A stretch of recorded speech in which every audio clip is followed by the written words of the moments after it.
GO number 118 పేరిట పనికిరాని కాగితాన్ని చేతిలో పెట్టి బిఎన్ రెడ్డి నగర్ వాసులను మోసం చేశారని, ఇప్పటికీ అదే జీవోను ఇప్పిస్తామంటూ మోసపు మాటలు చెప్పడం విడ్డూరంగా ఉందని టీపీసీసీ ప్రచార కమిటీ చైర్మన్ మాజీ ఎంపీ మధుయాష్కి గౌడ్ పేర్కొన్నారు.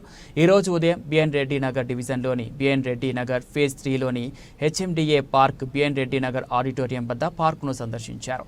మార్నింగ్ వాకర్స్ను కలుసుకొని వారి సమస్యలు తెలుసుకున్నారు. ఈ సందర్భంగా ఆడిటోరియంలో కాలనీ వాసులతో ఏర్పాటు చేసిన సమావేశంలో సమస్యలు విన్నారు. కాలనీ సంక్షేమ సంఘం ప్రతినిధులు మాట్లాడుతూ జీవో నెంబర్ 118 ద్వారా తాము మోసపోయామని, మా భూ అక్రమదారుల లాగా చూపిస్తూ గత ప్రభుత్వం అప్పటి ప్రజాప్రతినిధులు మాకు కన్వీనియన్స్ డీడ్ను అందజేశారన్నారు.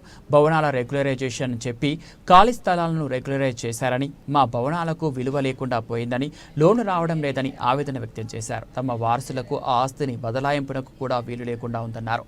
మాకొద్దు ఈ తప్పుల తడక కన్వీనియన్స్ డీడ్ అని నినాదించారు. నిషేధిత జాబితాలో ఉన్నటువంటి 22A నుంచి తొలగించేలా ప్రభుత్వంతో మాట్లాడాలని మధుయాష్కి గారిని కాలనీ వాసులు కోరారు.